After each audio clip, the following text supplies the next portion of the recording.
Hey, welcome back to Driver 88. I hope you're all well. Today, believe it or not, it's been 4 months since we bought the Cupra Leon 300. We're going to give you a little bit of an insight in living with this thing for the last 5,000 kilometers. There's lots of things I like. There's a few little things I don't like. We'll give you a driving experience and look at this thing from top to tail. So after 5,000 Ks, as much as I've liked the fact that this car is quite understated, it's kind of made me want to change the exterior, which I usually don't do with many cars. So in the coming weeks, we're going to change the wheels. I've been waiting now 3 months for my BBS wheels to turn up, and we're going to be blacking out a few different parts like these side skirts, the mirrors, the front, and some other bits and pieces. So that vlog will be coming up next with the Cupra. So that will mean getting rid of the copper wheels. Should I also get rid of the copper badges? Let me know. I'm undecided whether I should black out the badges or not, because some people really don't like the Cupra badge. So the interior, guys, after 5,000 Ks, the things that I loved at the start, I still continue to love. That being this petrol blue leather, which is all over the dash and on the steering wheel, and these seats. These seats I really like. They're a bit of a Goldilocks kind of seat because they're a little bit hard, but not too hard. So they've got side bolstering. What I also like is that I've got a bit of a lower back problem and the lumbar support is quite adjustable as well. I like the color, the steering wheel. The thing that I like about living with this car is having the stop-start button on the steering wheel as well as the mode button. Now, speaking of the mode button, it's very easy to press here when you want to, say, overtake on the freeway. What I have done, if you can believe it, is tried to put the car into sport by pressing the gear lever here, and then I've accidentally pressed the handbrake at 100 kilometers per hour.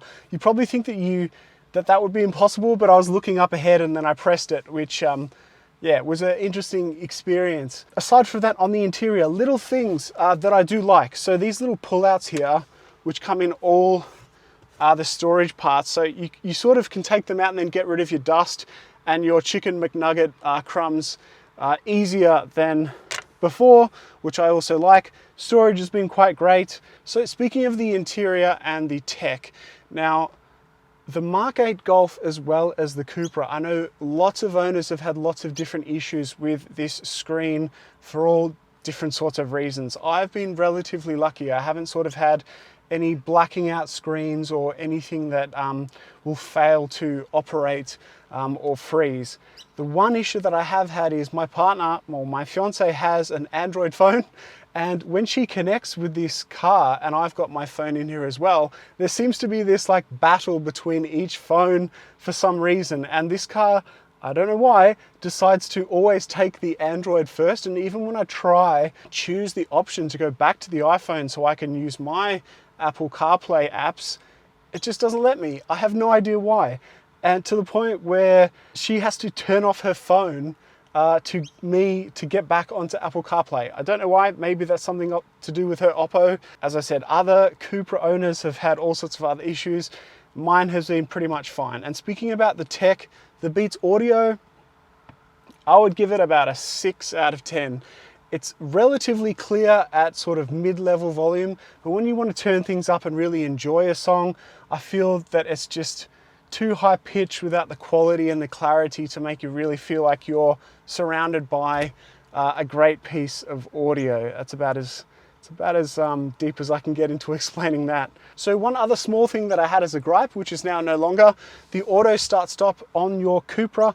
It takes about 3 different clicks to turn that off, but now that I've had that basically phased out, it's now automatically off all the time unless you want to turn it back on. So that's one little gripe that has been fixed, which is great.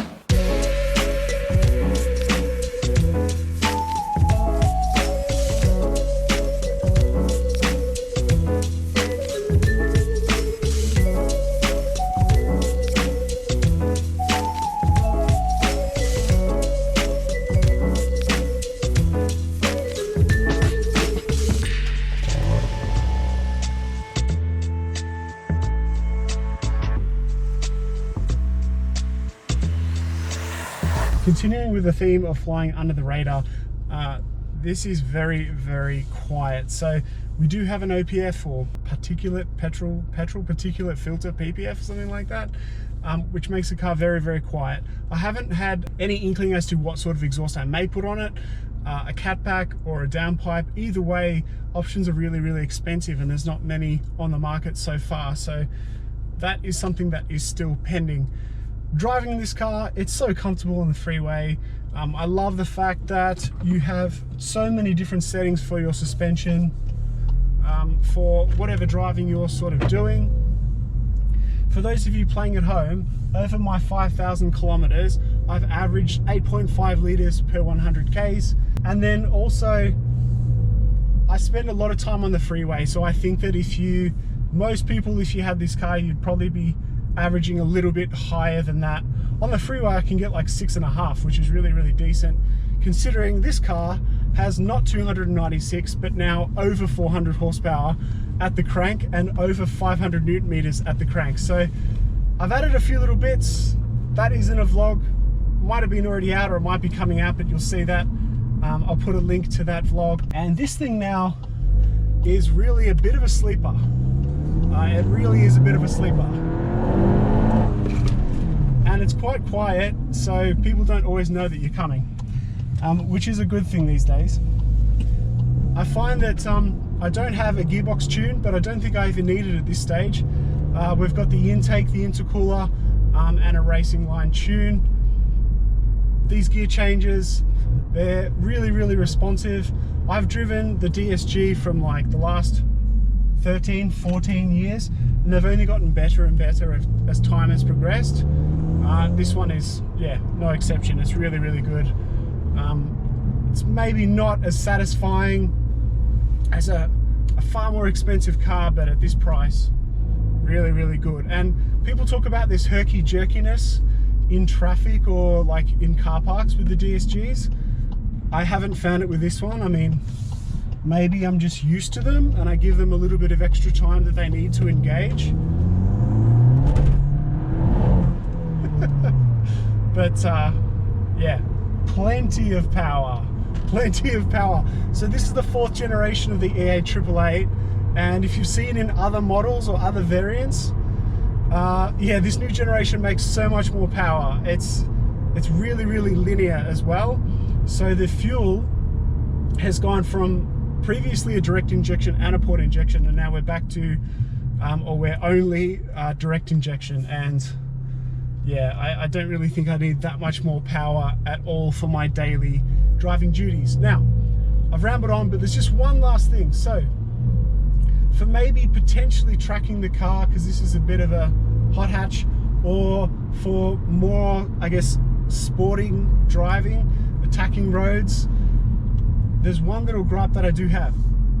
Last year, I ran an i20N all year, and that is not a car that you would probably cross shop with this, but what I found really, really satisfying was how with the i20N, whether it was a slow corner or a fast corner, the steering weighted up really nicely, and it felt really satisfying to take corners in that car. With this guy, even though you've got like 4 different settings for your steering, I just don't seem to get more feedback or a nice weighted up feeling mid-corner. It just seems to always feel the same, which makes me not entirely educated on how much grip I have up front, but I am sort of nitpicking there. I think for most people, they'll be really, really satisfied with just the sheer amount of grip you have up front.